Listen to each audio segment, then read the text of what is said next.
Friday. I was going to say beautiful, but if you're tuning in from multiple places, I can't guarantee that. So, and it's not beautiful where I am, but we're going to go ahead and get into this today. Um, it's gross and muggy and hot, so that's fun. But I hope it's a lot better where you are. And we've actually got Casey on with us again today. I think, at first Casey was just kind of a guest member, but I think we're just going to go ahead and call it and make it official. Casey, welcome to Components Live officially. I think we need to admit where our failure was there. Like Casey should have been here from the start. 100%. I don't know what we were thinking. So that was just a failure on our part. So yeah. We've seen the error in our way. Well, and Casey is like the mastermind. He always comes with all the good stuff to talk about. So we should have been doing that a long time ago. Yeah, it's true. We just phone it in. We wait for Casey to show up with real things to talk about. I'm just the one when there's silence in the room. I'm just throwing stuff out. Well, I mean, you do come up with the best would you rather. So that's probably a precursor to this. I'll play that one. Yeah. All right. Well, speaking of, Casey, you've got an article for us that's pretty interesting, and I want to go ahead and get into it. So tell us more about it. Yeah, so this is an article I read yesterday on TC World. It's called Welcome to the Post-Localization Era by Arl Lamel. And I thought this was a really well thought out, well put together article just talking about how AI is changing the localization industry now and how it's going to continue changing it in the future.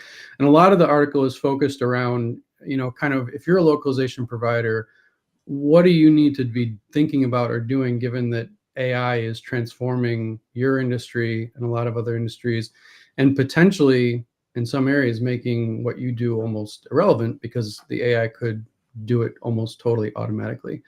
So I thought this would be a really interesting thing to discuss. One of the things that was surprising to me in this article was just seeing, I felt like this is something that's been going on for a long time. Like localization providers have been using more and more AI over the last decade. Gen AI, I don't think has changed that a whole lot because the AIs that we use for translation are much, much better than what ChatGPT offers and things like that. So I kind of felt like this has always been an issue.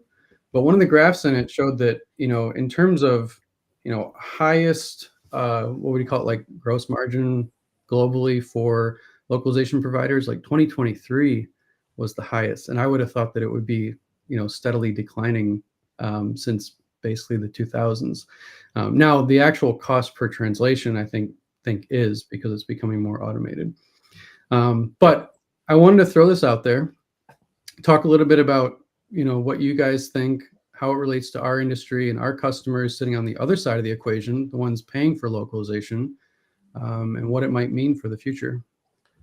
Well, what's the give me I read it for those of us who haven't.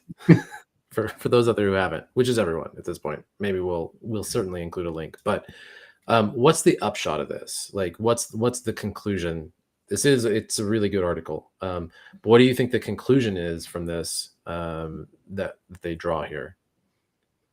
Well, I mean, I think there's probably two things. I think for customers who are paying for localization, there's going to be an increasing amount of localization related tasks that can be automated by maybe free alternatives, which are already available now and have been great for years.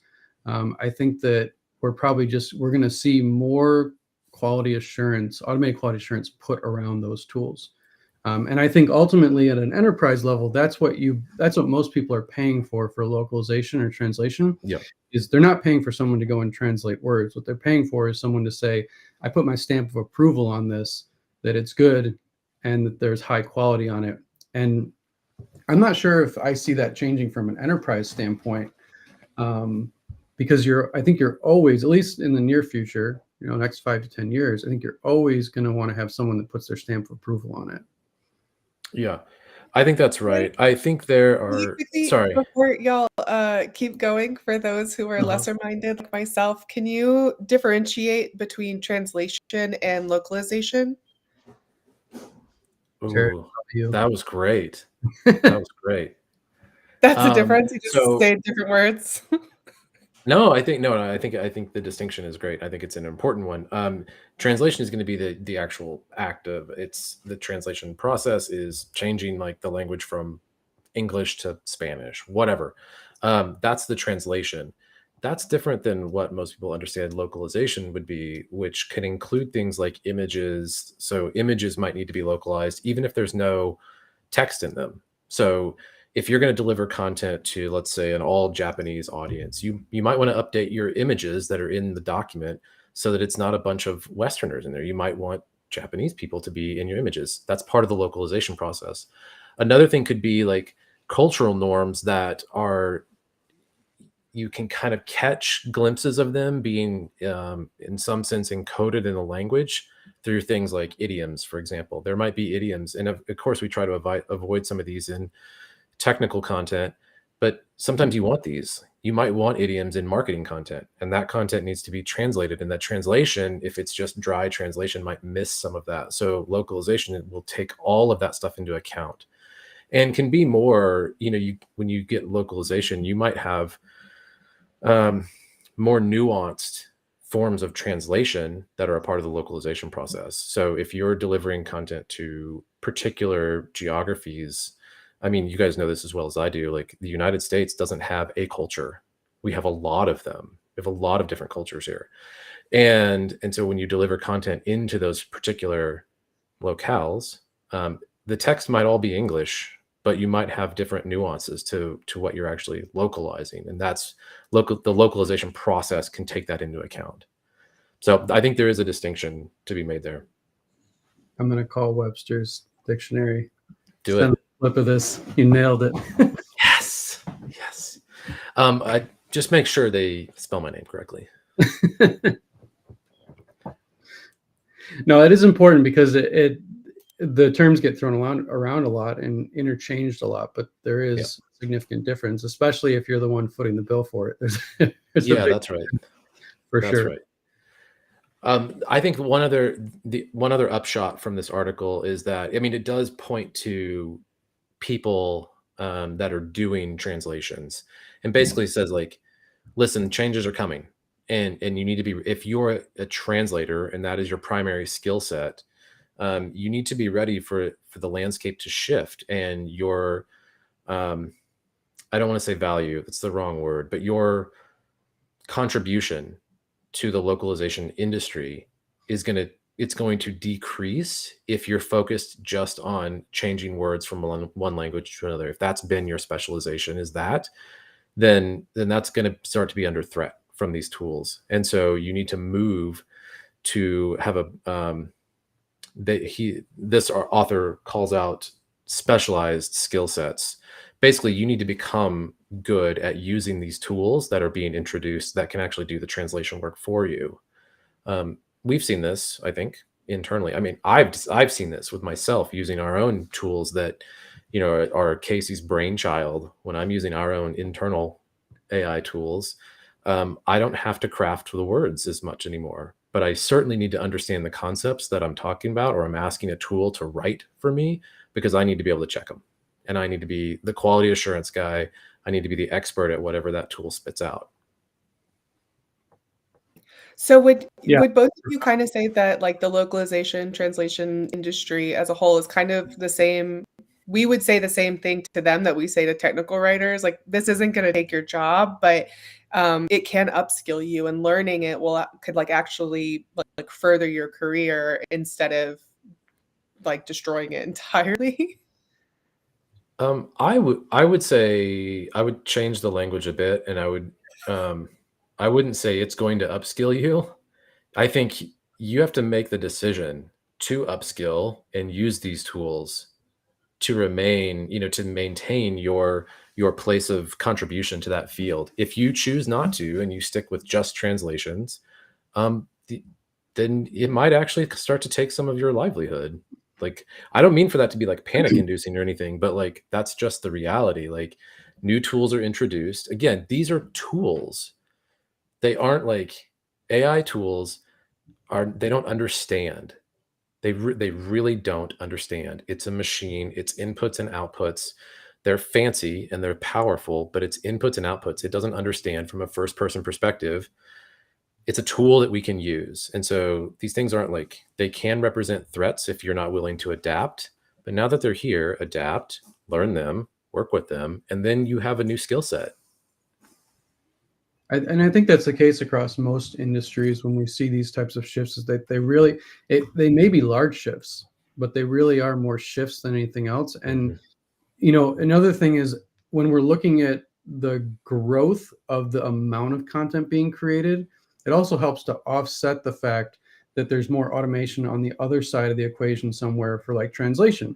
Because if we're generating the same amount of content, but all of a sudden translation becomes much faster, much cheaper, way more automated, then it's like, okay, that's going to be a much larger shift than, okay, we've generated 10 times more content than we did the year before because now we've got these AI tools.